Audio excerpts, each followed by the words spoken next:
লন্ডনের সবচেয়ে বড় সিবিআই অফিসে আজকে আকাশকে ডাকা হলো।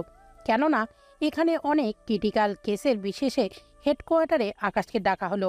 আকাশকে এখানে আনতে হেলিকপ্টার পাঠানো হয়েছিল, কেননা আকাশ অনেক দূরে থাকে, সেই জন্য হেলিকপ্টার করে আকাশকে সিবিআই অফিসে আনা হয়। আকাশ আসতেই ওখানে অনেক বড় বড় সিবিআই অফিসার আকাশকে স্বাগত জানায়। আকাশ ওদের সাথে হ্যান্ডশিপ করে ভিতরে চলে আসে। স্যার, আমাকে ডেকেছেন? হ্যাঁ, বলো আকাশ। তোমার সাথে একটা কেসের ব্যাপারে কথা বলতে চাই। তার জন্য তোমাকে যে জায়গায় থাকতে হবে সে জায়গাটা একটু নোংরা, কিন্তু তোমাকে ওখানেই থাকতে হবে, কারণ তাহলেই তুমি কেসটা হ্যান্ডেল করতে পারবে। তা না হয় বুঝলাম, কিন্তু থাকতে হবে কোথায়? একটা বস্তিতে, ওখানে থেকেই তোমাকে সব করতে হবে। তবে চিন্তা নেই, তুমি যে বস্তির রুমে থাকবে সেই রুমের ভিতরে একটা গোপন দরজা আছে। ওই দরজার ভিতর দিয়ে তুমি ঢুকলে তোমার নিজের বেডরুমের মতো রুম পাবে, কিন্তু উপরে যেটা থাকবে ওইটা শুধুমাত্র লোকজনকে দেখানোর জন্য। এই নাও চাবি, তোমার সামনে ফাইল রাখা আছে, ওটা পড়লেই বুঝতে পারবে। স্যার, এতে করে আমার কিছু শর্ত আছে। কি কি শর্ত? আমাকে কেউ ফলো করতে পারবে না, আমি ওখানে একা একা থাকবো, প্রয়োজন ছাড়া কেউ আমার সাথে যোগাযোগ করবে না। তাছাড়া আমার পরিচয় যেহেতু ডাটাবেজে নেই, সেজন্য আমার পরিচয় কেউ জানবে না, কিন্তু দরকার পড়লে আমি আপনার সাথে যোগাযোগ করব। তাই হবে। তাহলে স্যার, আমি এখন ড্রেস চেঞ্জ করে নিই। আকাশ ওখানের ওয়াশরুমে ঢুকে বস্তির ছেলেদের মতো অনেকটা নোংরা প্যান্ট শার্ট পরে নেয়। ভেতর থেকে বাইরে আসলে বড় স্যার তো চিনতেই পারছে না আকাশকে। বাহ, তুমি তো দেখি এখনই সব চেঞ্জ করে নিয়েছো। কি করব স্যার, কাজ যেমন পোশাকও তেমন। তাহলে চলি স্যার। আকাশ ওই পোশাক পরে বেরিয়ে পড়ে। এদিকে সিবিআই অফিসে কাজ করা সবাই জানে, এখানে কাজ করতে হলে যে কোনো অফিসারকেই অনেক রকম বেশ ধরতে হয়। তাই কেউ আকাশকে কোনো রকম প্রশ্ন করেনি। অফিস থেকে বের হয়ে আকাশ বের হয়ে একটা ট্যাক্সি নিয়ে ওই বস্তির কাছে চলে আসে। বস্তি থেকে নামলেই বাচ্চাদের চেঁচামেচি ও দুর্গন্ধ তো আছেই। আকাশ নিজের রুমটা খুঁজে নেয়। প্রথম দিন বিদায় আকাশ ভিতরে চলে যায়। ভিতরে গিয়ে দরজা আটকিয়ে গোপন রুমে চলে যায়। ওর ভিতরের রুমটা অনেক সুন্দর। এখানে যেহেতু থাকতে হবে, তাহলে ফ্রেশ হই নি, তারপর না হয় বাকি কাজ করা যাবে। তাই আকাশ নিজের পোশাক ছেড়ে গোসল করে খাবার খেয়ে ওপরের রুমে এসে শুয়ে আছে, কেননা আকাশ হাতে করে খাবার নিয়ে এসেছে। তখন দরজায় কেউ আওয়াজ করে। আকাশ ক্যামেরা চালু করে। ক্যামেরায় আকাশ একটা মেয়েকে দেখতে পায়। মেয়েটা অনেকটাই ছোট, তবে ওর হাতে খাবার ছিল। এতটুকু একটা মেয়ের হাতে খাবার দেখে একটু অবাক হয়, কারণ খাবারটা আকাশের জন্যই এনেছে।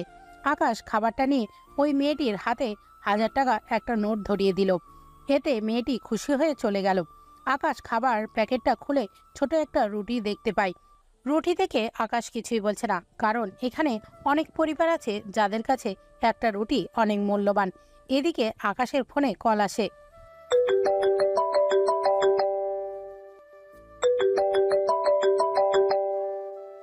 জি স্যার, বলেন। তা ঠিকমতো পৌঁছাও তো তুমি? জি স্যার, আমি ঠিক আছি, শুধু খাবারের সমস্যা আছে। আচ্ছা, চিন্তা করো না, বাজারে এসে তরকারি কিনে নিও। ঠিক আছে স্যার। এদিকে সন্ধে হয়ে যাওয়াতে আকাশ ঘুমিয়ে পড়ে। পরের দিন সকালে আকাশ এখান থেকে কারোর চেঁচামেচির শব্দে ঘুম ভেঙে যায়। তাই ওখান থেকে বের হয়ে দেখার জন্য আসে। দেখে চারিপাশে সব লোকজন লাঠি হাতে দাঁড়িয়ে আছে। ওদের দেখে আকাশ এগিয়ে যায়। তখন আকাশের গায়ে শার্ট অনেকটা পুরনো ছিল। ওদের কাছে যেতেই, ওই কে রে তুই? এত বড় হয়েও এই বস্তিতে কি জন্য এসেছিস? আমি সাধারণ একজন মানুষ, টাকার অভাবে এখানে এসে থাকি, কিন্তু আপনারা এভাবে লাঠি হাতে দাঁড়িয়ে আছেন কেন? ওই তাকে তোকে বলতে হবে? একটাও কথা বলবি না, সোজা এখান থেকে সরে যা, নয়তো এর ফল ভালো হবে না। দেখুন, যাই করেন না কেন, বস্তির কারোর ক্ষতি করবেন না প্লিজ। দেখ, বেশি ক্যাচাল পারিস না, এখান থেকে সর, না হলে কিন্তু ভালো হবে না। এইদিকে আকাশ দেখলো ওদের সাথে কথা বলে লাভ নেই, কারণ এরা তো কথাই মনে হয় শুনবে না। বুঝেছি, তোদের সাথে কথা বলে সময় নষ্ট করতে চাই না, মনে হচ্ছে সোজা অ্যাকশনে যেতে হবে। এরপর পাবেলের সাথে আকাশের মারামারি শুরু হয়ে গেল। ওখানে আকাশ ওদের 7 জন লোককে মেরে মাটিতে শুইয়ে দেয়।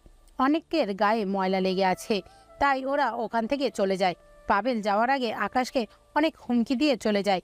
ওরা চলে যাওয়ার পর আকাশ নিজের ঘরে এসে কোনো রকম শার্টটা পরে বেরিয়ে পড়ে রাস্তায়। যাওয়ার সময় বড় অফিসারের কল দেয়।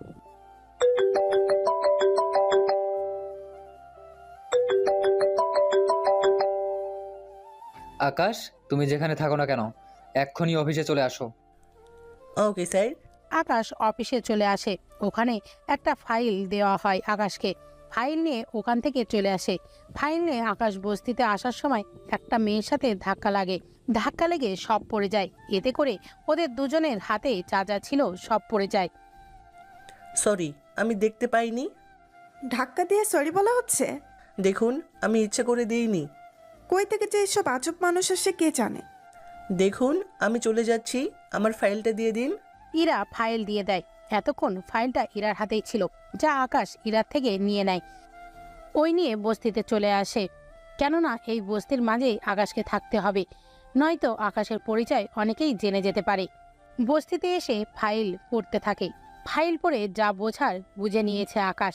ওই দিন আকাশ রান্না করে ওখানে রান্না করতে করতে আকাশ বিরক্ত হয়ে যাচ্ছে, তাই বড় স্যারকে কল দেয়।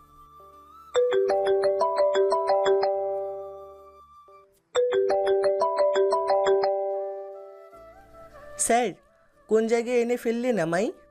কেন, কোনো সমস্যা হয়েছে? সমস্যা মানে? এখানে পানি হতে রান্নায় সব কিছুতেই সমস্যা হয়। তাহলে একটা কাজ করতে পারো, তুমি খাবার বাইরে থেকে খেতে পারো, পানি না হয় বাইরে থেকে কিনে নিবে। স্যার, তাহলে তো পকেট পুরাই ফাঁকা হয়ে যাবে।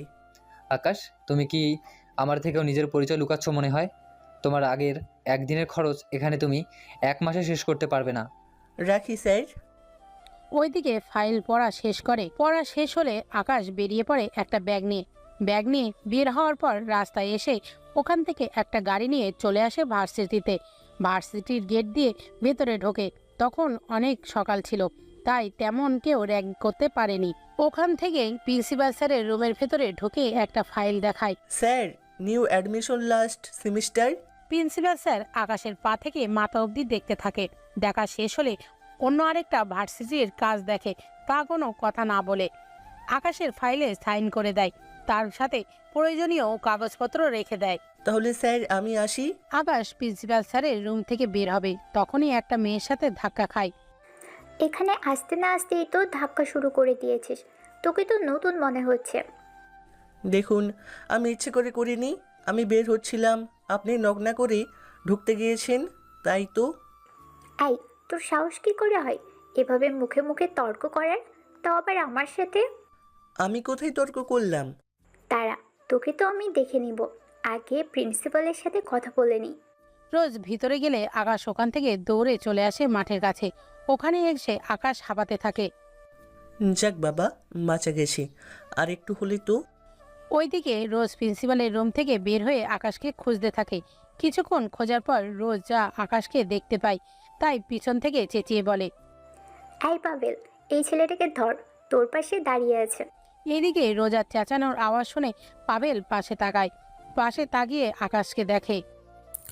ও, তাহলে তুই এখানেও চলে এসেছিস? একবার আমার কাছে বাধা দিয়ে দাঁড়িয়েছিস, আর এখন এসেছিস রোজার সাথে ঝামেলা শুরু করে দিয়েছিস। আর রোজা? এই রোজা মেয়েটা কি?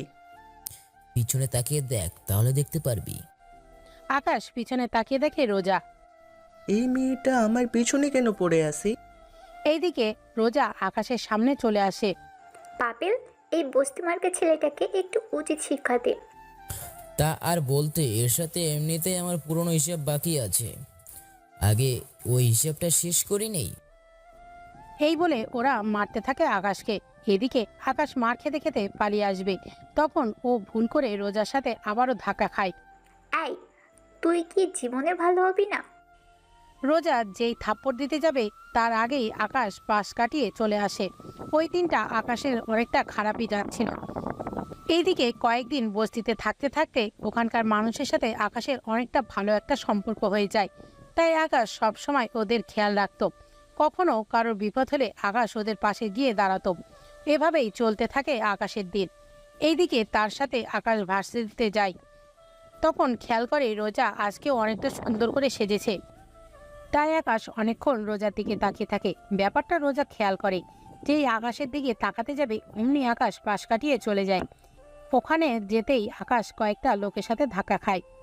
স্যার, বড় স্যার আপনাকে ডেকেছে। আপনার মোবাইল অফ, সেজন্য আমাদের পাঠিয়েছে। ঠিক আছে, তোমরা যাও, আমি আসতেছি। ওরা চলে যায়। এদিকে আকাশ অফিসে চলে আসে। ওখানে এসে বড় স্যারের সাথে কথা বলতে থাকে। স্যার, গুরুত্বপূর্ণ কোনো কথা থাকলে বলেন, নয়তো বস্তিতে কাজ আছে। তাহলে বোঝা যাচ্ছে তুমি বস্তির সাথে নিজেকে মানিয়ে নিয়েছো। যাক, ভালোই করেছো। তবে একটা কথা, তোমাকে দেখলে যেন যে কেউ বস্তির লোকই মনে করে। স্যার, শুধু এই কথা বলার জন্য ডেকেছেন না আরও কিছু কথা বলবেন? গুরুত্বপূর্ণ কথা হলো, আজকে থেকে তোমার কাজ শুরু হবে। ওই বস্তিতে কে আসে কে যায় এইগুলোর খোঁজখবর তো রাখবেই, তার সাথে ভার্সিটিরও। চিন্তা করবেন না স্যার, হয়ে যাবে। তাহলে আমি এখন আসি। আচ্ছা, যাও। আকাশ ওখান থেকে চলে আসে বস্তিতে। ওখানে এসে দেখে অনেকেই ওদের বাড়ির মেরামত করছে। তাই আকাশ ওর রুমে গিয়ে চেঞ্জ করে বাইরে এসে ওদের সাহায্য করে। ওদের সাহায্য করার সময় হঠাৎ আকাশ খেয়াল করলো একটা অচেনা মেয়ে কাপড় পরে ওদের পাশে দাঁড়িয়ে ওদের সাহায্য করছে। আকাশ মেয়েটার দিকে এক পলক তাকিয়ে আবারও চোখ নামিয়ে নেয়, কেননা মেয়েটির চেহারা অতটা সুন্দর না হলেও কিন্তু অনেকটা মায়াবী মায়াবী লাগছিল। ওখানে থাকা সবাই মিলে কাজ শেষ করলো। তখন মেয়েটি আকাশকে বলল, ধন্যবাদ আপনাকে। আশ্চর্য, আমাকে কেন ধন্যবাদ দিচ্ছেন? এই যে এই মানুষদের সাহায্য করছেন, আমি তো প্রথমে ভেবেছি আপনি ভেতরে গিয়ে আর আসবেন না, কিন্তু এখন দেখছি আপনি কাজ করতে চলে এসেছেন। ওহ, তা বলেন। আমি তো কি না কি ভেবে নিয়েছি। আচ্ছা, আপনাকে তো এর আগে কখনো দেখিনি। হ্যাঁ, আমি এখানে গতকাল রাতে এসেছি, তাই ঘরটা একটু ঠিক করতেছি। তো আপনি কি এখানে একাই থাকবেন? কেন বলুন তো? না, এমনি। কারণ একটা মেয়ে এভাবে রাতে একা একা থাকবে, তাই বলছিলাম। সমস্যা নেই, আমি থাকতে পারবো, কিন্তু আপনাকে দেখতে অনেক ভালো মনে হচ্ছে। তাহলে আপনি এখানে কেন থাকছেন? কি করব, বিয়ে করিনি, তাই কোনো ফ্ল্যাটে উঠতে পারি নাই, তাই এ বস্তিতে থাকি 5 বছর ধরে। কিন্তু আপনি কেন? আমারও সেম অবস্থা। তা এখানে কোন ঘরটায় আপনি থাকেন? ওই যে সামনের ঘরটাই। আচ্ছা, আমার কাছে সাহায্য করছেন, ধন্যবাদ। রাতে এসে কফি খেয়ে যাবেন। এখানে কফি? তা আপনি কি করেন? না, মানে ওই রকম কিছু একটা। আমি ভার্সিটিতে পড়ি, এখান থেকে ভার্সিটিও কাছে। আচ্ছা, বাকি কথা রাতে আসবেন, তখন বলবো। তাহলে যাই। আকাশ ওখান থেকে এসে গোসল করে নেয়। গোসল করা শেষ হলে খাবার খায়। এদিকে আকাশ ভাবতে থাকে, এই রকম একটা মায়াবী মেয়ে এখানে থাকে, যদিও একটু কালো, তবে চেহারায় অনেকটা মায়াবী। ভাবতে ভাবতে আকাশ ঘুমিয়ে যায়। সন্ধ্যের পর আকাশ ইরার রুমের দিকে যেতে থাকে। রুমের দরজা আটকানোই ছিল, তাই আকাশ দরজায় টোকা দেয়। এর ফলে ইরা ভেতর থেকেই বলে, বাইরে কে? আমাকে সন্ধ্যার পর আসতে বলেছেন। ও আপনি, দাঁড়ান, দরজা খুলে দিচ্ছি। ইরা দরজা খুলে দেয়। এইদিকে আকাশ ভেতরে গিয়ে ইরার সাথে কথা বলতে থাকে। কথা বলতে বলতে ইরার থেকে ইরার সম্পর্কে জানে, তার সাথে ইরা ও আকাশের সম্পর্কে জানে। এভাবে রাত হয়ে যাওয়াতে আকাশ বের হয়ে চলে আসে ওর বাসায়। ওখানে এসে আকাশ শুয়ে পড়ে। পরের দিন সকালে আকাশ বের হয়ে দেখে ইরা দাঁড়িয়ে আছে। তখন আকাশ ইরাকে গিয়ে বলে, দাঁড়িয়ে আছেন যে? দুজনেই যেহেতু একই ভার্সিটিতে যাব, তাহলে একসাথেই যাই। আচ্ছা, মেয়েটার মনে কোনো কুমতলব নেই তো? কি ভাবছেন? কিছু না। হ্যাঁ, চলুন তাহলে একসাথে যাওয়া যাক। ওরা দুজনে হাঁটতে থাকে। কিছু দূর এসে ট্যাক্সিতে উঠে পড়ে। ওরা ট্যাক্সি করে চলে আসে ভার্সিটিতে। ওখান থেকে নেমে ওরা যে যার রুমের দিকে যাবে। তখন রোজা ও পাবেল ওদের ডাক দেয়, এই ছেলে এদিকে আয়। কিন্তু আকাশ ওই দিকে আসতে চাইছে না। তাই এবার রোজাও বলে, ওই, এইদিকে কি আসবি নাকি মার খাবি? আসতেছি। আকাশ ওদের সামনে গেলে ওরা আকাশকে নানাভাবে অপমান করে, যা এরা দূর থেকে দাঁড়িয়ে বুঝতে পারে। আকাশ সব কথা শুনে ক্লাসে আসে। ওখানে আকাশ লক্ষ্য করে কিছু কিছু ছেলে ক্লাসের ভেতরেই ড্রাগসের ব্যবসা করে। ওরা একজন আরেকজনকে ড্রাগস দিচ্ছে। আকাশ এই ছেলেগুলোকে চিনে রাখে, কেননা এই ওদের মাধ্যমেই আকাশ অনেক জায়গায় পৌঁছাতে পারবে। এদিকে আকাশ ক্লাস শেষ করে একটা জায়গায় আসে। এই জায়গাটা একটা সমুদ্রের ধারে। ওখানে আসার কারণ হচ্ছে আকাশের বেশিরভাগই হাতিয়ার এখানে রাখা হয়। ওখানে আকাশ নিজের প্রয়োজনীয় জিনিস নিয়ে চলে আসে বস্তিতে। ওখানে এসে নিজের রুমে চলে যায়। রুমে যাওয়ার কিছুক্ষণ পরেই কেউ দরজায় টোকা দেয়। দরজা খুলে তাকিয়ে দেখে ইরা। আপনি এখানে? হুম, ভার্সিটির ক্লাস শেষে আমার জন্য অপেক্ষা কেন করেননি? যাও এসেছেন সন্ধ্যার দিকে। আমার ক্লাস তো 1 ঘন্টায় শেষ হয়ে যায়, ওখান থেকে কিছু টুকটাক কাজ করি, নয়তো খাবারের খরচ কোথায় পাবো? আমার 3 ঘন্টা ক্লাস হয়, তবুও ঠিক বলছেন। আমিও অন্য বাসায় কাজ করি, বুঝতেই তো পাচ্ছেন। ভিতরে এসে কথা বলেন। থাক, পড়তে বসবো। আচ্ছা, ওই ছেলেটা, ওগুলো কারা? ছেলেগুলোর কথা শুনে আকাশ অনেকটা আশ্চর্য হয়ে যায়। কেননা ছেলেগুলোর কথা ইরা কি করে জানলো তা ভেবে। আপনি কি করে জানেন ওই ছেলের কথা? আরে, আপনি যখন ভার্সিটিতে গিয়েছিলেন তখন দেখলাম একটা ছেলে আপনাকে কি যেন বলছিল, মনে হচ্ছে আপনাকে র্যাগিং করছিল। ওই ছেলে? আসলে আমরা তো বস্তিতে থাকি, এখানে থাকা কাউকে তো কেউ ভালো চোখে দেখে না, তাই। ও তাই বলেন? আচ্ছা, আমি এখন চাই। এদিকে ইরা চলে যায়। ইরা যাওয়ার পর আকাশ রাতে বেরিয়ে পড়ে। বেরিয়ে ভার্সিটিতে যায়। ওখানে যে যে ছেলেগুলো ওই ড্রাগস বিক্রি করে, আকাশ ওদের ধরে ওই সিক্রেট রুমে নিয়ে আসে। ওখানে ওদের উপর অনেক রকম টর্চার করে ও। ওদের মুখ থেকে কোনো নাম বের করতে পারেনি, তাই আকাশ একটু চিন্তিত। ওদের মুখ থেকেই যে করেই হোক নাম আকাশ বের করবেই, তাই অনেক ভয়ঙ্করভাবে ওদের শাস্তি নেয়। ওই শাস্তি সহ্য করতে না পেরে ওরা কয়েকজনের নাম বলে। আকাশ ওদের ওখানেই আটকে রাখে, কেননা ওদের ছেড়ে দিলে বাকিরা বুঝে যাবে সব কিছু। কেননা ওদের ধরা পর্যন্ত ওদের ছাড়া যাবে না। ওদের ওখানে রেখেই আকাশ বস্তিতে চলে আসে। বস্তিতে এসে দেখে ইরা ওর রুমের দরজা খুলে ভেতরে ঢুকছে। যদিও ইরা আকাশকে দেখেনি, তাই আকাশ চুপি চুপি দরজা খুলে ভেতরে চলে যায়। ভিতরে গিয়ে আকাশ ভাবতে থাকে, এই মেয়েটা এত রাতে বাহিরে কেন? কোনো গন্ডগোল হয়নি তো? পরের দিন সকালে আবারও ইরা আকাশের সাথে বের হয়। ভার্সিটি গিয়ে ওরা জানতে পারে ভার্সিটির থেকে কে বা কারা ভার্সিটির কয়েকজন ছেলেকে ধরে নিয়ে গেছে, কিন্তু কোথায় আছে ওরা এ ব্যাপারে এখানকার কেউই কিছু জানে না। কিছুই তো বুঝতে পারছি না। ভার্সিটির ছেলেদের তুলে নিয়ে গিয়ে কার বা কী লাভ হবে? মনে হয় ওদের বাবা মায়ের থেকে পাউন্ড নিবে। হতেও পারে। এরই মধ্যে রোজা ও পাবেল এসে হাজির। এই দাঁড়া তুই, ওই ছেলেদের নেওয়ার পিছনে তোর হাত নেই তো? কি বলছেন? আমি কিভাবে? কারণ ওরা তোকে মেরেছিল, সেজন্যই তুই ওদেরকে। ওই ঘটনার তো 20 দিন হয়ে গিয়েছে, এতদিন পর কেন নিতে যাব বলেন? আমার তো তোকেও সন্দেহ হচ্ছে। আর তোরা দুইজন কি ভাই বোন নাকি, যে দুইজনে এরকম ময়লা জামা কাপড় পরে আছিস? আসলে আমরা দুইজনেই। বস্তিতে থাকিস তাই তো?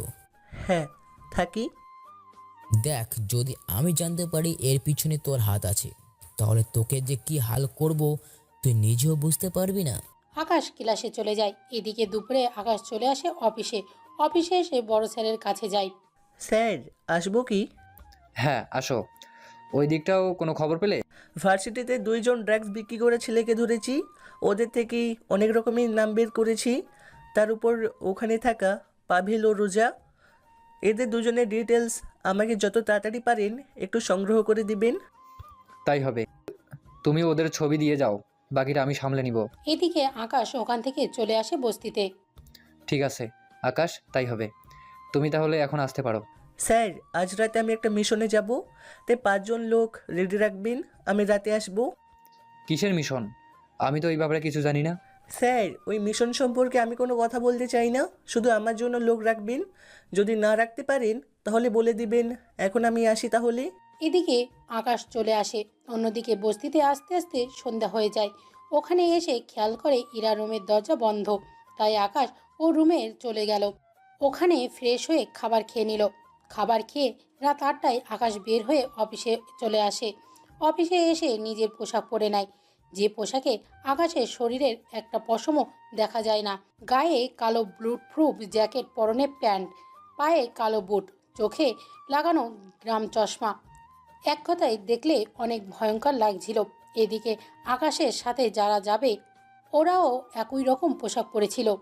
ওরা ওখান থেকে একটা হেলিকপ্টারে ওঠে। হেলিকপ্টার সোজা একটা আইল্যান্ডের কাছে আসে।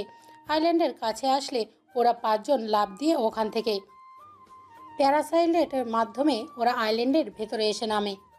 তোমাদের মধ্যে একজন থাকবে বাড়ির বাইরে, সে দূর থেকে শ্যুট করবি। বাকিরা আমার সাথে আসো, সবাই হলোগ্রাম অন করে নাও, তাহলে শত্রুদের দেখতে পারবি। ওরা আকাশের কথায় হ্যাঁ বলে ভেতরে যেতে থাকে।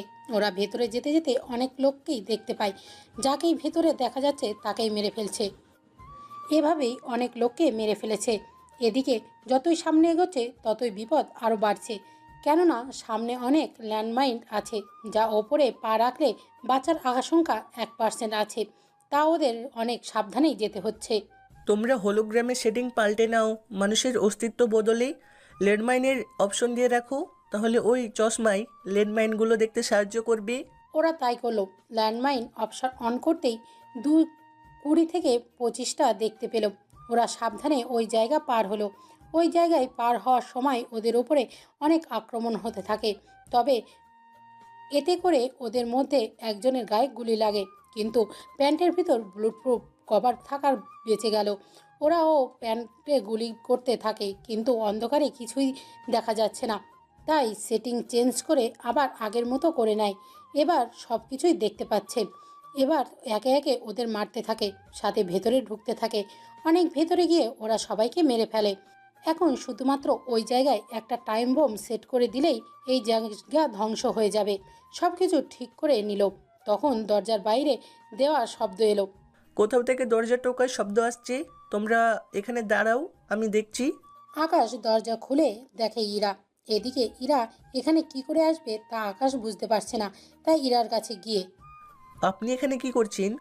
আমাকে ওরা তুলে নিয়ে এসেছে। চলুন আমার সাথে। আমি যাব না, বাইরে অনেক বিপদ, বের হলে ওরা আমাকে মেরে ফেলবে। দেখুন, বাইরে কোনো বিপদ নেই, তাই আপনি সেফলি আমার সাথে আসতে পারেন। ভিতরে কি আর কোনো মেয়ে আছে? না, আমি একা আছি এখানে। তাহলে আমার সাথে আসেন। আকাশ ওর হাত বাড়িয়ে দিল। ইরাও ওর হাত বাড়িয়ে দেয়। আকাশ ইরাকে নিয়ে ওখান থেকে বের হয়ে আসে। আসার সময়ে টাইম অন করে দেয়। ওরা ওখান থেকে চলে আসে। কিছু দূর এসে হেলিকপ্টার থেকে দড়ি ফেলে ওরা একে একে দড়ি বেয়ে ওপরে হেলিকপ্টারে গিয়ে উঠে পড়ে। আকাশ ইরাকে কাঁধে নিয়ে ওপরে উঠে আসে। ওরা আইল্যান্ড থেকে কিছুটা দূরে আসে। আসলে ওই আইল্যান্ডটা বোমের কারণে পুরো আইল্যান্ড ধ্বংস হয়ে যায়। আর একটু হলে তো আপনি এখানে থেকে মরেই যেতেন। আমি আপনাদের কথা শুনে ঠোকা দেই, কারণ আমার ক্ষুধা লেগেছিল সেই জন্য। এই নিন খাবার, আপনি এইগুলা খেয়ে খিদা মিটান। ইরা আকাশের হাত থেকে প্যাকেটটা নিয়ে চিকেন খেতে থাকে। খাওয়া শেষ হলে আকাশ এবার ইরাকে প্রশ্ন করে, আচ্ছা, ওরা আপনাকে এখানে কি করে আনলো? কিন্তু আপনাদের পরিচয় কি? এইভাবে তো হেলমেট খুলতে পারবেন। তা সম্ভব না। এভাবে 5 জন আমরা কেউ কারোর নাম তো দূরের কথা, চেহারাও দেখিনি, তাই দেখাতে পারবেন না। এখন বলেন, কিভাবে এখানে আসলেন? আমি ভার্সিটি থেকে ফিরছিলাম, তখন কয়েকজন লোক আমার সঙ্গে এসে আমাকে অঞ্চন করে ফেলে। এরপর আমার কিচ্ছু মনে নেই। আপনি থাকেন কোথায়? বস্তিতে। বস্তিতেই? কিন্তু আপনাকে দেখে তো বস্তির মেয়ে মনে হচ্ছে না, কেননা আপনার পোশাক তো তেমন না। আসলে আমি ভার্সিটিতে গিয়েছি, তাই ওখান থেকে তো ভালো পোশাক পরতে হয় সেজন্য। এইদিকে আকাশ ভালো করেই বুঝতে পারছে ইরা মিথ্যে কথা বলছে, কেননা ইরা তো আকাশের সাথেই গিয়েছিল ভার্সিটিতে। তখন তো অন্য আরেকটা পোশাক ছিল, কিন্তু এখন তো আরেকটা পোশাক। আকাশ সবটা বুঝেও ইরাকে প্রশ্ন করলো না আর। আমাকে বাঁচানোর জন্য ধন্যবাদ, কিন্তু আমাকে নিয়ে এখন কোথায় যাচ্ছেন? তার আগে এটা বলেন, আপনাকে কোথায় নামিয়ে দিতে হবে? আমি যেখানে থাকি ওই বস্তির পাশে।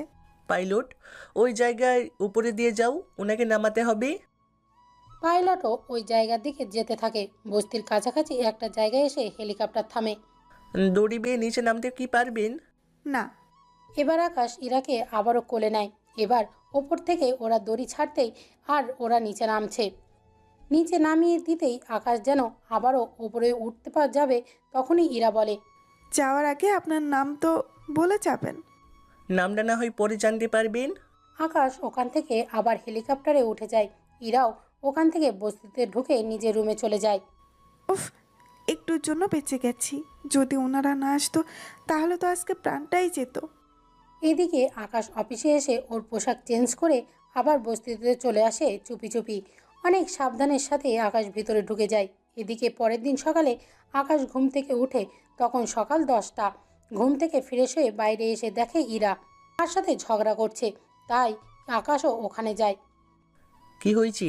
আপনি এভাবে কার সাথে? আরে আমি তো ফোনে কথা বলছি। তাই বলে এত জোরে? কি করব, যার সাথে কথা বলছি ও আবার কানে একটু কম শোনে, তাই এই জুড়ে বলতে হচ্ছে। কিন্তু আপনি এখনো এখানে ভার্সিটিতে যাবেন না? আসলে রাতে ঘুম হয়নি, তাই ঘুমের ওষুধ খেয়েছিলাম।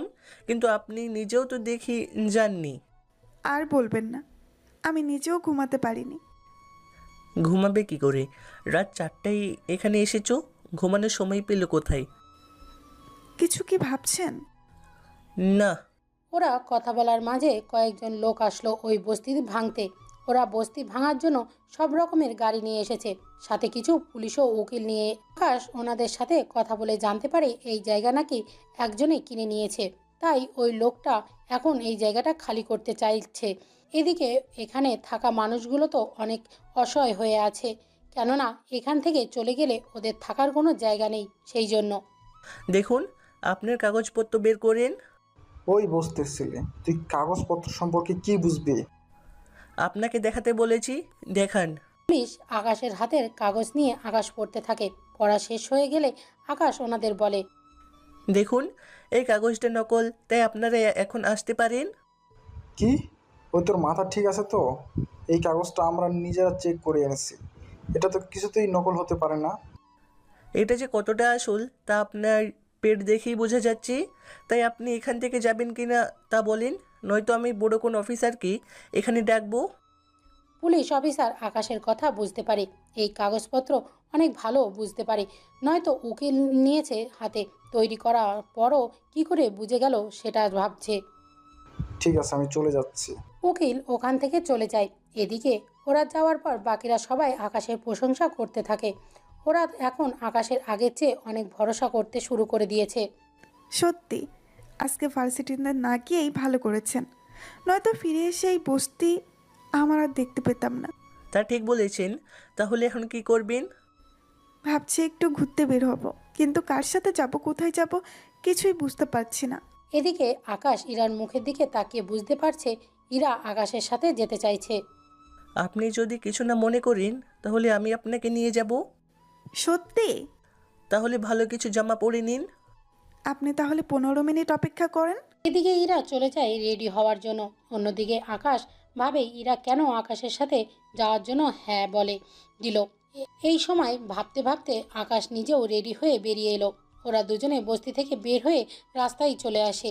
ওখান থেকে একটা ট্যাক্সিতে উঠে পড়ে এবং একটা সমুদ্রের কাছে আসে। ওখানে আকাশ ট্যাক্সি ভাড়া দিয়ে দেয়। ভাড়া দিয়ে ওরা হাঁটতে থাকে। কিছু দূর যাওয়ার পর ইরা পড়ে গিয়ে পায়ে ব্যথা পায়। পড়ে গেলেন কি করে? জানি না, মনে হচ্ছে কোনো কিছুর সাথে। বুঝতে পেরেছি। এখন তাহলে উঠে হাঁটা ধরেন। আপনার হাতটা বাড়িয়ে দিন।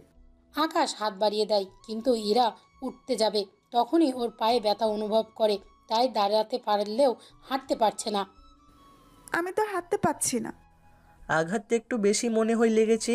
এখন কি করে যাই? হাঁটবেন কি করে? ওটাই তো ভাবছি, এখন বাসায় যাব কি করে। আপনি কিছু না মনে করলে আপনাকে কোলে নিয়ে যেতে হবে। কি? কোলে? এই ছাড়া কোনো উপায় নেই। তবে একটা উপায় আছে, চাইলে আমার কোলে না উঠে এখানে যে কারোর কোলে উঠতে পারেন। না থাক, তাহলে আপনিই কোলে নেন। অপরিচিত কারো কোলে ওঠার চেয়ে পরিচিত কারো কোলে ওঠাই ভালো। ইরা আকাশের কোলে উঠে পড়ে। আকাশ ইরাকে নিয়ে হাঁটতে থাকে, কেননা ওরা এখনও ওই পাহাড়ে উঠতে পারেনি। তাই এখন আকাশ ইরাকে নিয়ে পাহাড়ে উঠবে। আপনি তো দেখি অনেক হালকা। কি বলছেন? 60 কেজি আপনার থেকে হালকা মনে হচ্ছে? একটু কমই মনে হচ্ছে। আচ্ছা, আমাকে নিয়ে পাহাড়ে উঠতে তো আপনার কষ্ট হয়ে যাবে। কিছু হবে না, আপনি শুধু নড়াচড়া না করলেই হয়। তাহলে আপনার ডান হাতটা এক হয় আরেকটু নিচে নামান, নয়তো আরেকটু উপরে উঠিয়ে ধরেন। মানে? এখন যে জায়গায় হাত দিয়ে ধরে আছেন ওই জায়গা ছাড়া বাকি জায়গায় ধরতে পারেন। এদিকে ইরার কথায় আকাশ কিছু একটা আন্দাজ করতে পারে, তাই ভালো করেই অনুভব করে আকাশ অনেক লজ্জা পায়। বিশ্বাস করেন, আমি ইচ্ছে করে। ঠিক আছে, এত কষ্ট করছেন আমার জন্য, তাই এটুকু ছাড় তো দিতেই পারি। তাহলে কি এই জায়গা এখনো ধরে রাখবো? এই না না। এদিকে আকাশ ইরাকে নিয়ে পাহাড়ে ওঠে, তবে এখানে ওঠার জন্য গাড়ির ব্যবস্থা আছে। তাই আকাশ ইরাকে গাড়িতে করে নিয়ে গিয়ে ওপরে ওঠায়। ওখানে ইরাকে কোল থেকে নামিয়ে দাঁড় করায়। ইরা এক পায়ে দাঁড়িয়ে সমুদ্র দেখছে। অনেক সুন্দর তো, সত্যি অসাধারণ জায়গাটা। ওরা ওখানে অনেকক্ষণ থেকে আবার নিচে নামে। নিচে নামার পর নিন, কোলে নিন, কিন্তু এবার হাতটা ওখানে রাখবেন না। কোন জায়গায়? আকাশের কথায় ইরার এবার রাগের লুক দিয়ে তাকিয়ে আছে আকাশের দিকে। আরে এভাবে তাকাবেন না, ভয় করতেছি। আকাশের কথা শুনে ইরা হেসে দেয়। আকাশ দাঁড়িয়ে দাঁড়িয়ে ইরার হাসি দেখছে। সত্যি কত মায়া আছে এই হাসিতে। এর আসল পরিচয় তো আমাকে জানতেই হবে, কেননা ওই রাতে ঘটনার পর তো। কি ভাবছেন? এক পায়ে দাঁড়াতে দাঁড়াতে তো আমার পায়ে ব্যথা করছে। ইরার কথায় আকাশ আবারও ইরাকে কোলে নেয়, কিন্তু এবার আকাশের থেকে একটু ভারী মনে হচ্ছে। আপনি হঠাৎ এইভাবে হাঁটতেছেন কেন? ঠিক করে ধরুন আমাকে।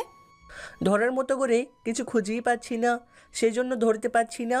এরপর ইরা কি যেন ভাবতে থাকে। ভাবা শেষ হলে ইরা নিজেই আকাশের ডান হাত দিয়ে ওখানে রাখে। তাতে আকাশ কিছুটা অবাক হয়। অবাক হওয়ার কিছু নেই, অনেকটা পথ যেতে হবে, তাই আমি চাই না আমাকে কোলে নিয়ে আপনার অসুবিধা হোক। তবে এতটুকু বললো, নিজেকে একটু কন্ট্রোল রাখবেন। তাই হবে। এদিকে আকাশ ইরাকে নিয়ে হাঁটছে, অন্যদিকে ইরা বারবার আকাশের দিকে তাকিয়ে মুচকি মুচকি হাসছে। ওখান থেকে ওরা সমুদ্রের কাছে রাস্তায় চলে এলো। সমুদ্রের ওখানে বালু থাকায় ওই জায়গায় কোনো গাড়ি নেই। ওখান থেকে ট্যাক্সি করে আকাশ ইরাকে হসপিটালে নিয়ে আসে। ওখানে ডক্টর ইরা পা বেঁধে দেয়, সাথে এও বলে 4-5 দিন রেস্ট নিলে ঠিক হয়ে যাবে। ওখান থেকে আকাশ ইরাকে নিয়ে বস্তিতে চলে আসে। ওখানে ইরাকে আরও রুমে নিয়ে গিয়ে দিয়ে আসে। আপনি তাহলে রেস্ট করেন, আমি খাবার রান্না করি আপনার জন্য, ও একসাথে নিয়ে আসবো। আমার জন্য আপনাকে অনেক কষ্ট করতে হচ্ছে। কোনো ব্যাপার না।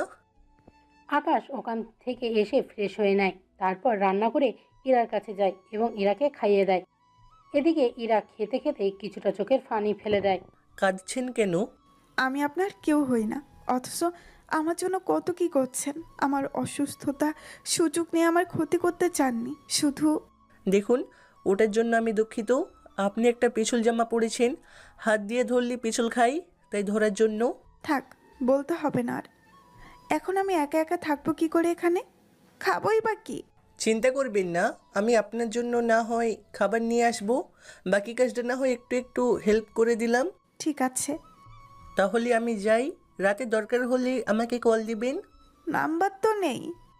970, দরকার হলে কল দিবেন। আচ্ছা। আকাশ নিজের রুমে চলে আসে। ওই রাতে আকাশ আসিফকে কল করে। হ্যাঁ, বলো আসিফ। স্যার, একটা কথা বলেছিল। কি কথা? স্যার, কথাটা হলো আপনাকে এখনই একবার অফিসে আসতে হবে। তাই বলি এত রাতে? জি স্যার, অনেক আর্জেন্ট। আচ্ছা, আসতেছি।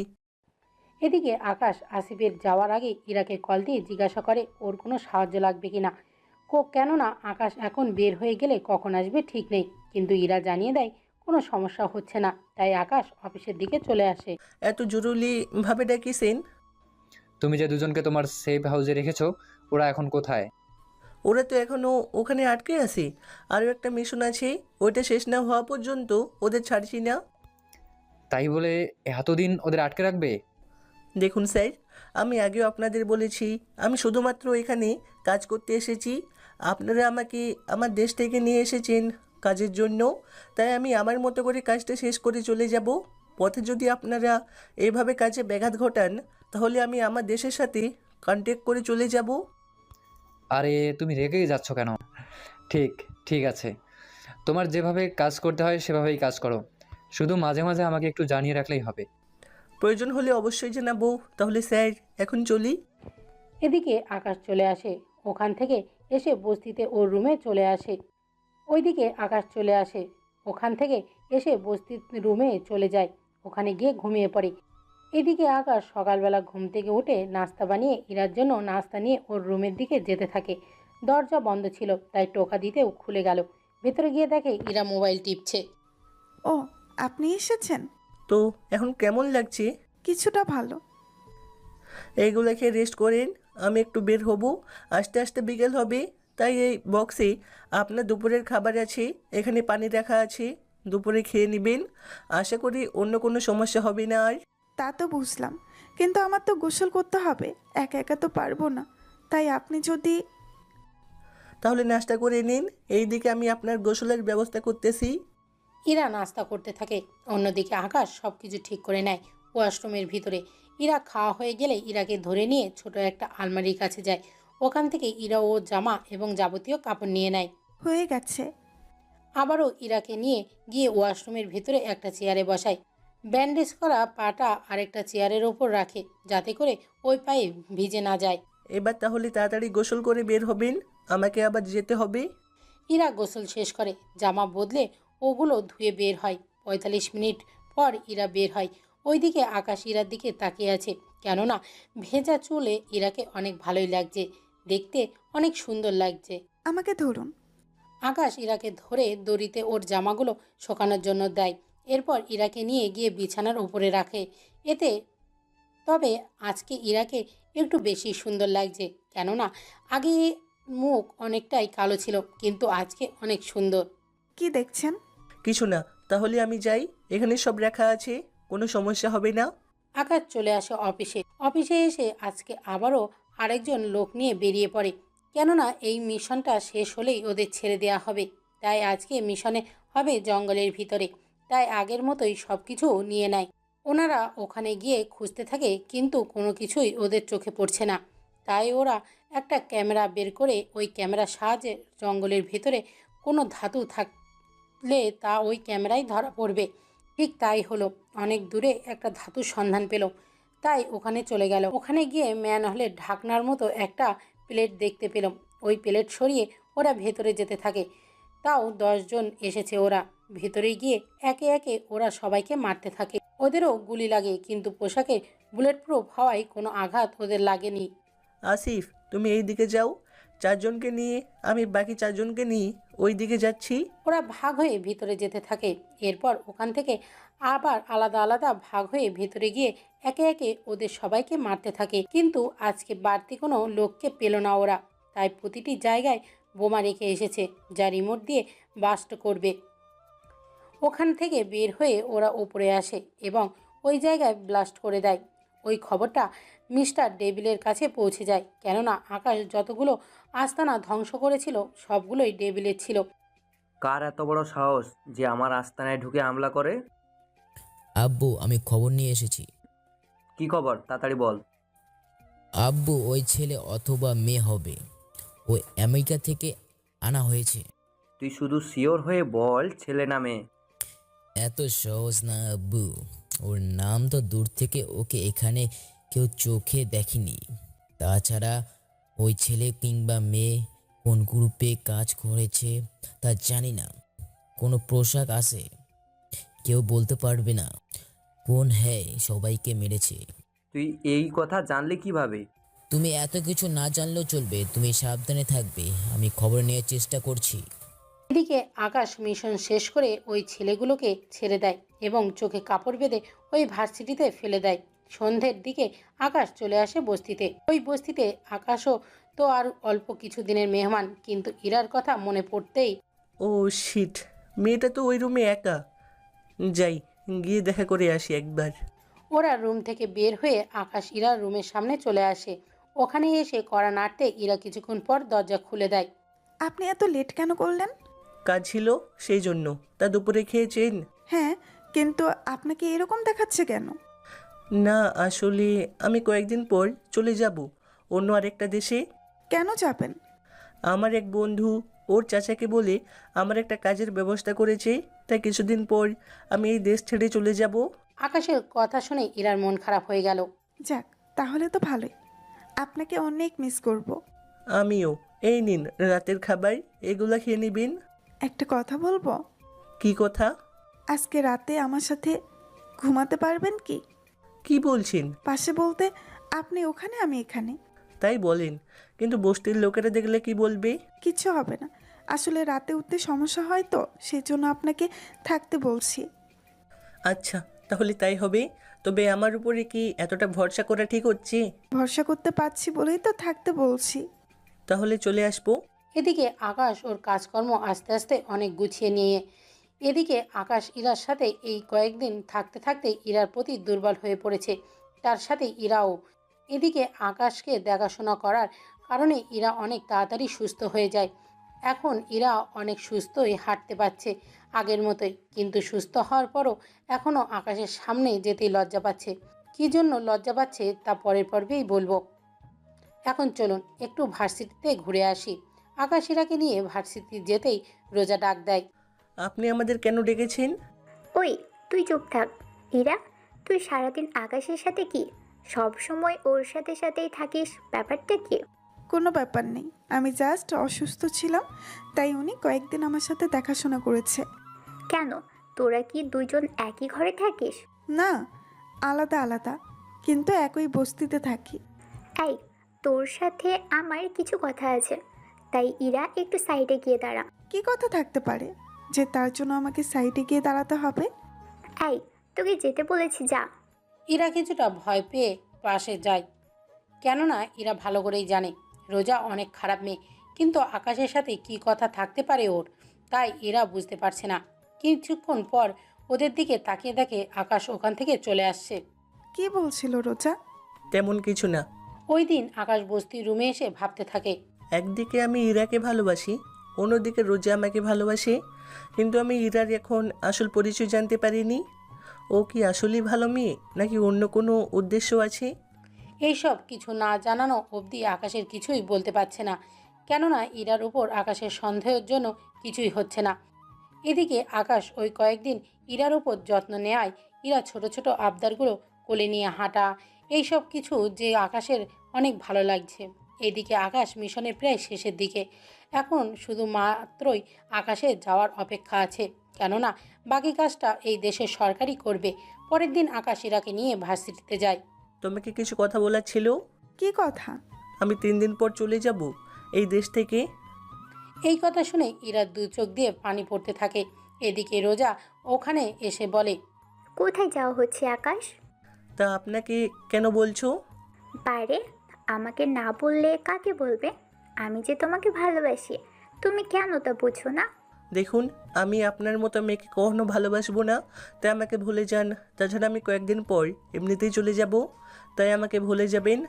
ওইদিকে ওরা চলে আসে। ইরা চলে আসছেই বস্তিতে, আর আকাশে চলে যায় অফিসে, কেননা ওখানে ফাইল জমা দিতে হবে, এরপর বাকি কাজ ওরাই করবে। তাহলে তুমি চলে যাচ্ছ, তাই তো? জি স্যার, যাচ্ছি। এই নাও 20 কোটি, তোমার পেমেন্ট করে দিলাম অ্যাকাউন্টে। আকাশ ওই পাউন্ডগুলো নিয়ে চলে আসে, ওখান থেকে বস্তিতে এসে ব্যাগপত্র গুছিয়ে নেয়। ওই দিন রাতেই আকাশ ইরার কাছে যায়, কিন্তু ইরা যে আকাশকে ভালোবাসে তা এখনও ইরা বলেনি। তার উপর আকাশ নিজেও সন্দেহ করার কারণে বলতে পারেনি। ওরা অনেকক্ষণ ওখানে আড্ডা দেয়, কিন্তু ভালোবাসি নিয়ে কোনো কথা ওরা বলেনি। পরের দিন সকালে আকাশ ঘুম থেকে উঠে দেখে ইরার রুম পুরোই খালি। ওর রুম থেকে সব জামাকাপড় উধাও, শুধু টেবিলের ওপর একটা চিঠি ছিল। তাই আকাশ চিঠিটি হাতে নেয়, সাথে চিঠিটি পড়তে থাকে। আকাশ, আশা করি ভালো আছো, কিন্তু যখন রুমে এসে আমাকে পেলে না, তখন হয়তো একটু দুশ্চিন্তা লেগেছে, কিন্তু ঠিক চিঠিটা পড়ার পর হয়তো আরও খারাপ লাগবে, কারণ আমি এই বস্তি ছেড়ে চলে গেছি অনেক দূরে। তবে যাওয়ার আগে অনেকবার তোমাকে আমার ভালোবাসা প্রকাশ করতে চেয়েছিলাম, কিন্তু পারিনি। তাই মাঝে মাঝে তোমাকে এই অধিকারটুকু দিয়েছি, যে অধিকার কোনো মেয়ে বিয়ের পর তার স্বামীকে দেয়, কিন্তু আমি তো তোমাকে আগেই দিয়েছি। কিন্তু তুমি আমার সেই ভালোবাসা বুঝতে পারোনি। আমি চলে যাচ্ছি অনেক দূরে, সেখানে হয়তো আমাকে তুমি খুঁজে পাবে না, তুমিও আজকে চলে যাবে, সেজন্য আমি তোমার সামনে দাঁড়াতে পারবো না। তাই রাতের বের হয়ে গেছি। জানি তোমার খারাপ লাগছে, কিন্তু কি করব? যদি একবার ভালোবাসি কথাটা বলতে, তাহলে আমি তোমাকে যেতে দিতাম না কোথাও, দুজনে কাজ করে ভালো জায়গায় থাকতাম। কিন্তু তা আর হলো না। জানি না কখনো আমাদের দুজনের দেখা হবে কিনা। সবশেষে বলবো, তুমি ভালো থেকো। আমি তোমাকে অনেক ভালোবাসি আকাশ, পারলে আমাকে ক্ষমা করে দিও।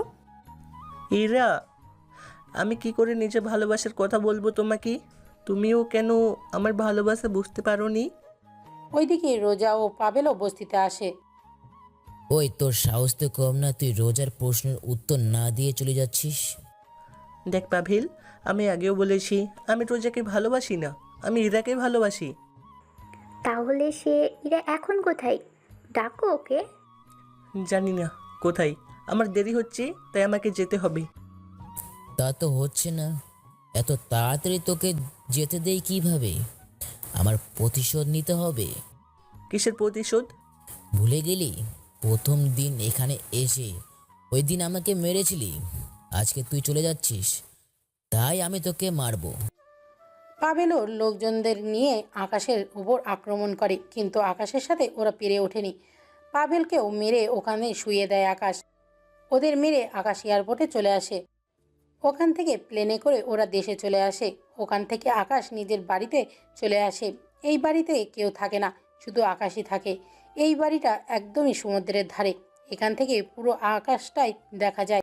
এদিকে আকাশ ওখানে শুয়ে শুয়ে ইরার সাথে কাটানোর প্রতিটা মুহূর্তগুলো মনে করার চেষ্টা করছে। এদিকে আকাশও দেশে এসে কয়েকদিন রেস্ট করে ওর অফিসে যায়।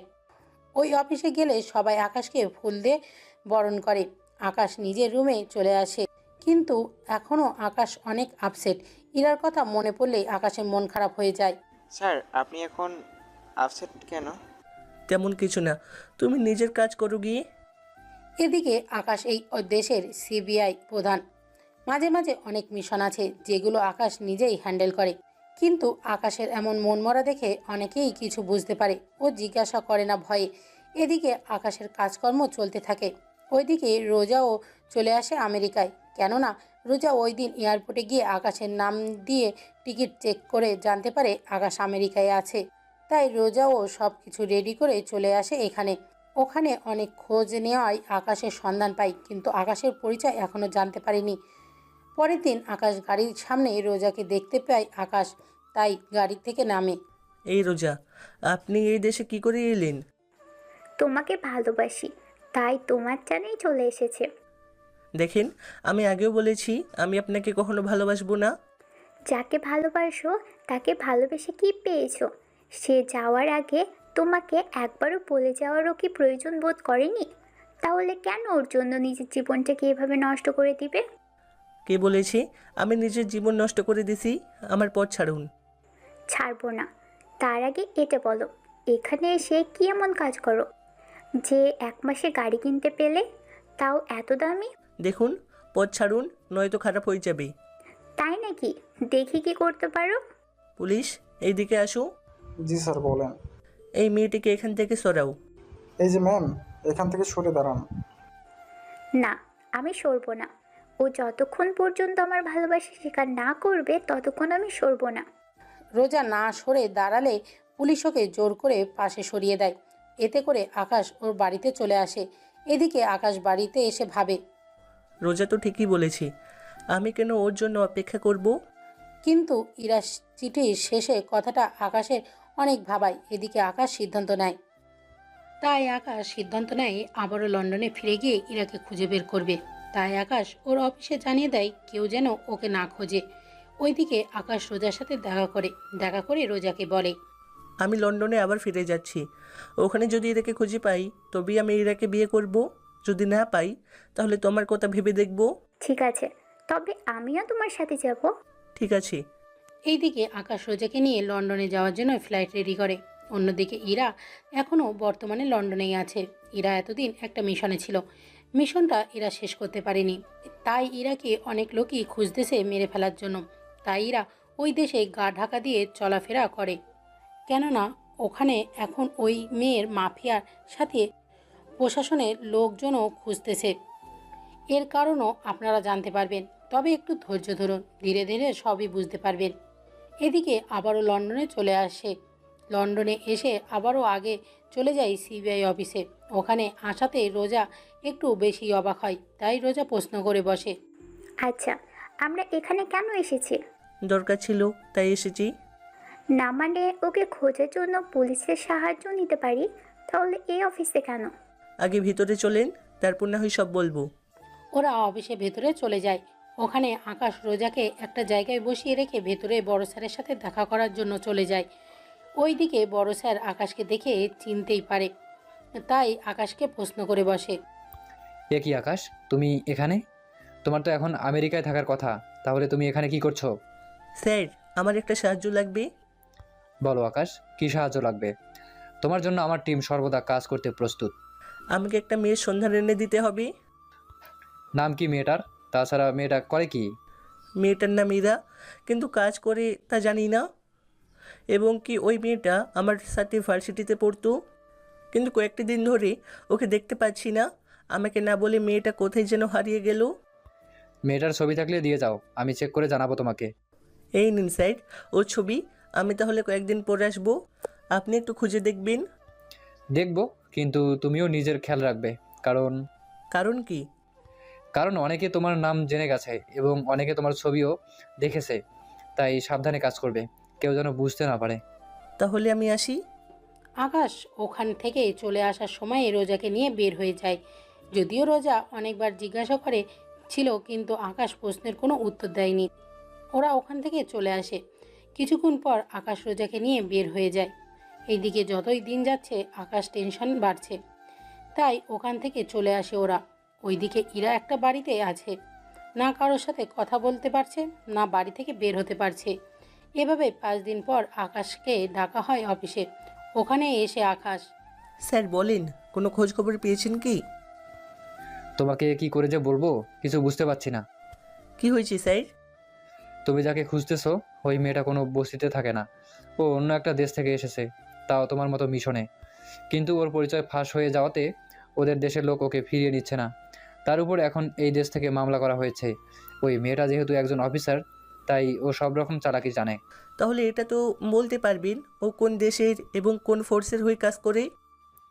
আকাশ, ও তোমার দেশের এবং ও একজন এজেন্সি। যখন কোনো এজেন্ট কোনো মিশনে যায় তখন তার পরিচয় গোপন রাখতে হয়, কিন্তু এই মেয়েটা নিজের পরিচয় গোপন রাখতে পারেনি, কেননা ও কোনো ছেলেকে ভালোবেসে ফেলেছে। তাই ওর পরিচয় ফাঁস হয়ে ওকে এজেন্সি থেকে বের করে দেওয়া হয়েছে। এখন এই দেশের পুলিশ ও মাফিয়ারা ওকে খুঁজছে। কিন্তু তুমি ওই মেয়েটাকে কেন খুঁজছো? কারণ ও যাকে ভালোবাসে সেই ছেলেটা আমি।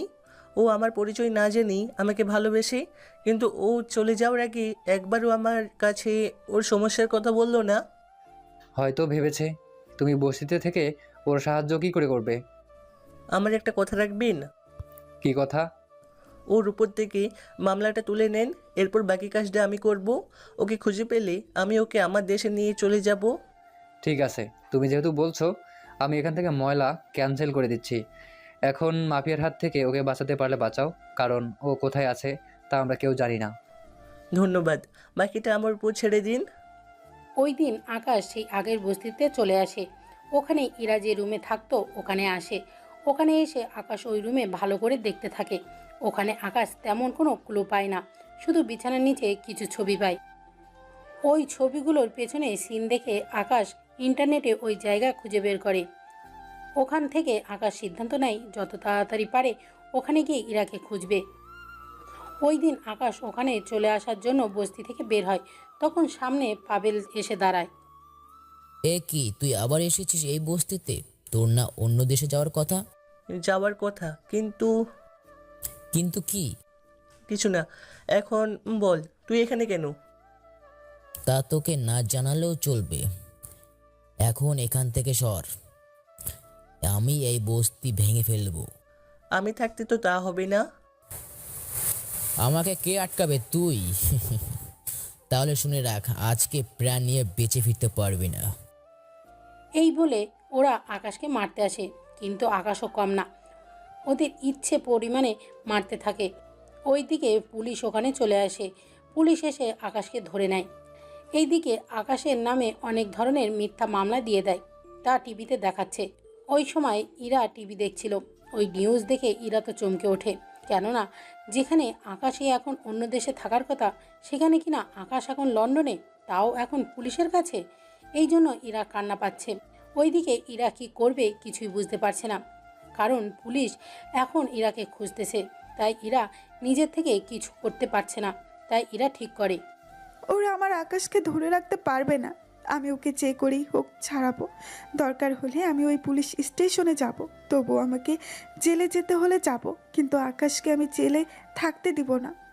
ওইদিকে ইরা ওখান থেকে বের হয়ে চলে আসে উকিল নিয়ে ওই পুলিশ স্টেশনে। ওখানে উকিল নিয়ে এসে দেখে জেলে কেউ নেই। তাই উকিল পুলিশের সাথে কথা বলে জানতে পারে আকাশকে নাকি ওইখান থেকে সিবিআই লোকেরা এসে নিয়ে গেছে। তাই ইরা আবারও ভেঙে পড়ে। তবে ইরার আশ্চর্য হলো যে ওকে কেউ গ্রেপ্তার করেছে না সেই জন্য। কেননা যেখানেই ওকে দেখলেই মেরে ফেলার অর্ডার ছিল সেখানে কিছুই হচ্ছে না সেই জন্য। ওই দিন ইরা আবারও আগের জায়গায় এসে কাঁদতে থাকে। ওইদিকে আকাশ। স্যার, বুঝলাম না, যেখানে ওই পাভেলকে অ্যারেস্ট করার কথা সেখানে কিনা পুলিশ আমাকে গ্রেপ্তার করলো, তাও এতগুলা মামলা দিয়ে। আসলে রকির বাবার অনেক ক্ষমতা, সেজন্য পুলিশ রকিকে কিছু বলেনি, তাই ওর বাবার ক্ষমতা বলে এইসব করেছে। কিন্তু ওকে আমি কি করে খুঁজে বের করব, কিছুই বুঝতে পারছি না। ওইদিকে ওরা কথা বলছে, অন্যদিকে থানা থেকে সিবিআই অফিসে কল দেওয়া হয়েছে। জি বলুন, আমি সিবিআই হেড অফিসার বলছি। স্যার, একটা কথা ছিল। কি কথা?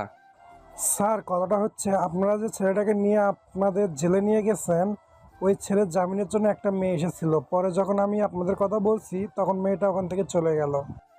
আচ্ছা, মেয়েটার কোনো ঠিকানা বা উকিলের কোনো নাম জানো কি? না স্যার, তবে উকিলের ভিজিটিং কার্ড আছে আমাদের কাছে। অনেক ভালো। এখন একটা কাজ করেন, যত তাড়াতাড়ি পারেন ওই উকিলকে আমাদের এখানে পাঠিয়ে দেন। জি স্যার, আমি তাহলে এখন পাঠিয়ে দিচ্ছি। এদিকে পুলিশের সাথে কথা বলে আকাশ বলতে থাকে। আকাশ, একটা মেয়ে তোমার খোঁজ নেওয়ার জন্য এসেছে পুলিশ স্টেশনে। কি বলেন? নাম কি মেয়েটার? ওই ব্যাপারে তো জানি না, কেন মেয়েটার নাম ওরা জানে না। তবে চিন্তা করো, মেয়েটা যে উকিলকে ঠিক করেছে সেই উকিলকে এখানে আসতে বলেছি। এটা অবশ্য ভালো কাজ করেছেন। এবার ওই উকিলের মাধ্যমেই আমরা পৌঁছাতে পারবো। ওইদিকে উকিল ফোন পেয়ে সিবিআই অফিসের দিকে আসতে থাকে। অন্যদিকে ইরা ওর রুমে বসে কাঁদতে থাকে, কেননা ইরা আকাশকে বাঁচাতে পারেনি সেই জন্য ওর অনেক কষ্ট হচ্ছে। এদিকে উকিল সিবিআই অফিসে আসে, তখন উকিলকে ওদের বড় স্যারের রুমে পাঠিয়ে দেওয়া হয়। স্যার, আমাকে ডেকেছেন কি? ডেকেছি। স্যার, আমার গতকাল যে মেয়েটি তোমার সাথে পুলিশ স্টেশনে এসেছিল ওই মেয়েটি কোথায় এবং ওই মেয়েটির নাম কি? স্যার, ওই মেয়েটি কোথায় থাকে তা তো জানি না, কিন্তু ওর নাম হচ্ছে ইরা। ইরা নামটা শুনে আকাশের বুকের ভিতর মোচড় দিয়ে ওঠে। আচ্ছা, ওর নাম্বার তো আপনার কাছে থাকবে? জি স্যার, এইটা ওর নাম্বার। আকাশ নম্বরটা নোট করে। নোট করার পর ওই নম্বরে লোকেশন চেক করে। লোকেশন চেক করে আকাশ গাড়ি নিয়ে চলে যায় ওই ঠিকানায়।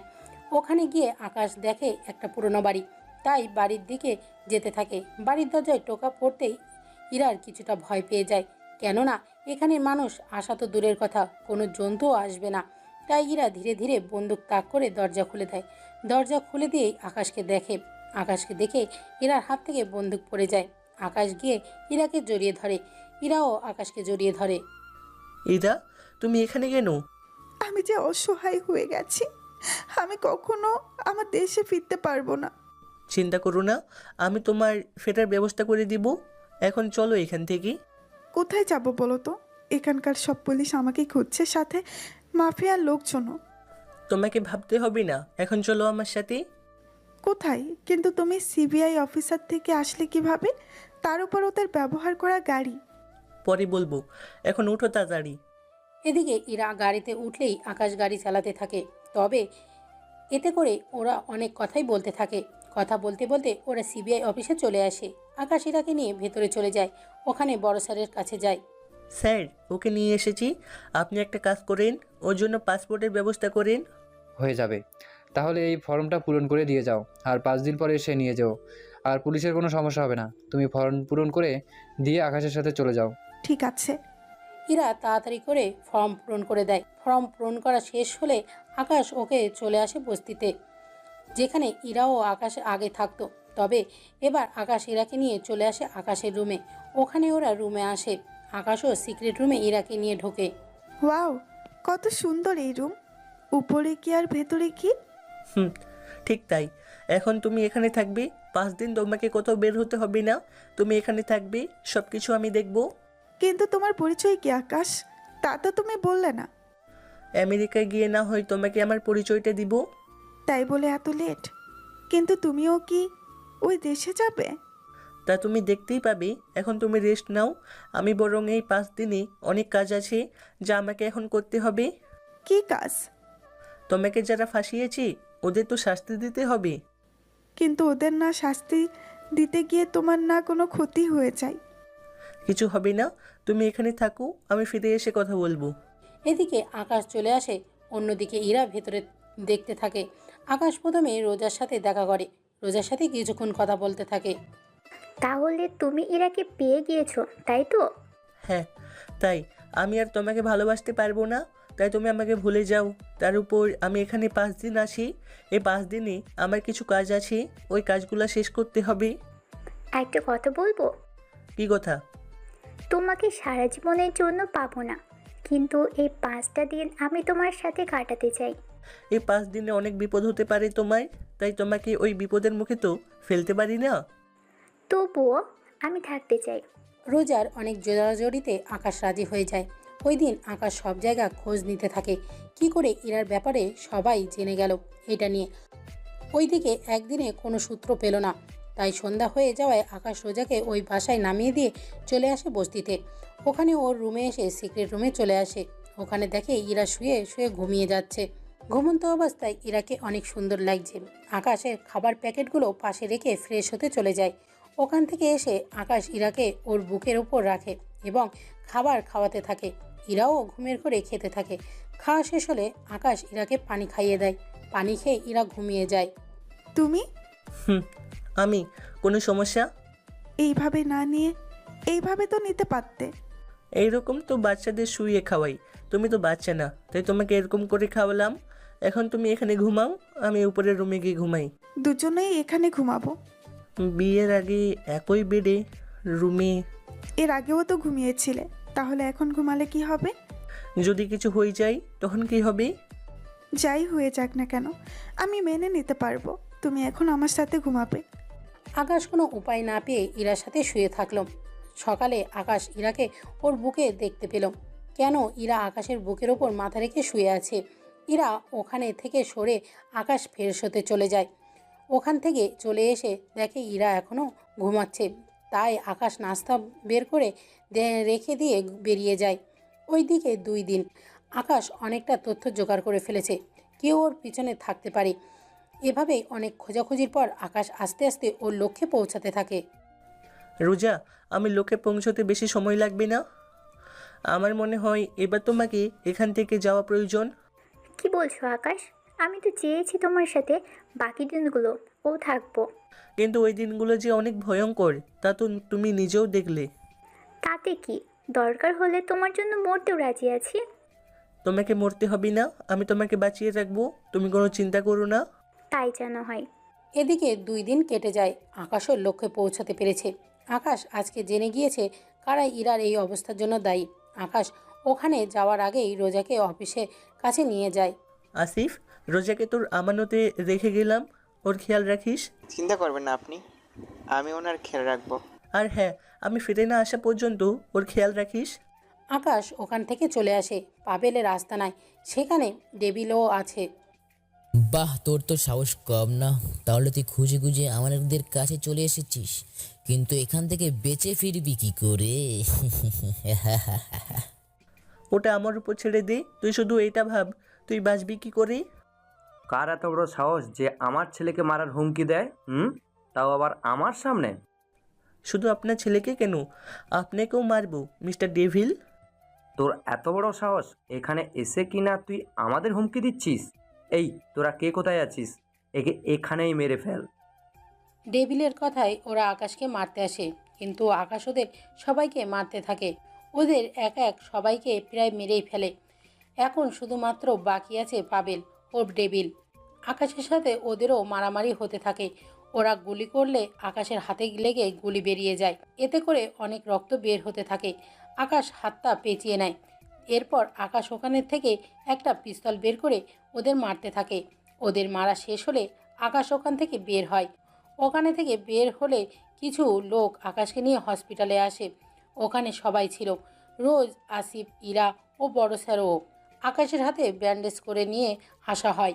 এদিকে আকাশ ওখানে শুয়ে আছে। কিছুক্ষণ পর ওরা সবাই আসে। হ্যাঁ, নাও তোমার পাসপোর্ট। ওটা এরার হাতে দিন, আমি আজকে দেশে ফিরে যাব। যাওয়ার আগে আসিফ, আমি চাই তুমি রোজাকে বিয়ে করো। মেয়েটা অনেক ভালো, আর রোজা, আসিফ ছেলেটাও অনেক ভালো। ওকে বিয়ে করলে তুমি সুখে থাকবে। তুমি যেহেতু বলছো তাহলে আমি রাজি আছি। স্যার উনি যেহেতু রাজি তাহলে আমার কিছু বলার নেই। তাহলে স্যার আমাদের যাওয়ার ব্যবস্থা করেন। এখান থেকে হেলিকপ্টার তোমাদের এয়ারপোর্টের ভিতরে নিয়ে যাবে আর ওখান থেকে বিমানে করে আমেরিকায়। এরপর হেলিকপ্টার এসে আকাশ ও ইরাকে নিয়ে যায়। ওখান থেকে ওরা বিমানে বসে। ওখানে বসার পর ওরা কথা বলতে বলতে আমেরিকায় চলে আসে। ওখানে এসে আকাশ ইরাকে নিয়ে ওর বাসায় চলে আসে। এটা কার বাড়ি? কার? আমার বাড়ি। কি, এত বড় বাড়ি এটা তোমার? তার মানে তুমি এখানে থাকতে? জি ম্যাডাম, তুমি যদি চাও আমি তোমাকে আবার তোমার এজেন্সিতে ঢুকিয়ে দিতে পারি। না, আমি আর ওদের হয়ে কাজ করব না। আমার পরিচয় ফাঁস হওয়াতে ওরা যা করলো, এরপর আর ওদের সাথে যোগাযোগ করতে পারবো না। কিন্তু তুমি এখানে কি চাকরি করো? কালকে তুমি আমার সাথে গেলে দেখতে পারবে, কিন্তু তার আগে আমাদের বিয়েটা করে নিই। বিয়ের কথা শুনে ইরা কিছুটা লজ্জা পায়। তুমি যখন বলছো তাহলে তাই হবে। এদিকে ওরা বিকেলে চলে আসে কাজী অফিসে। ওখানে ওরা বিয়ে করে।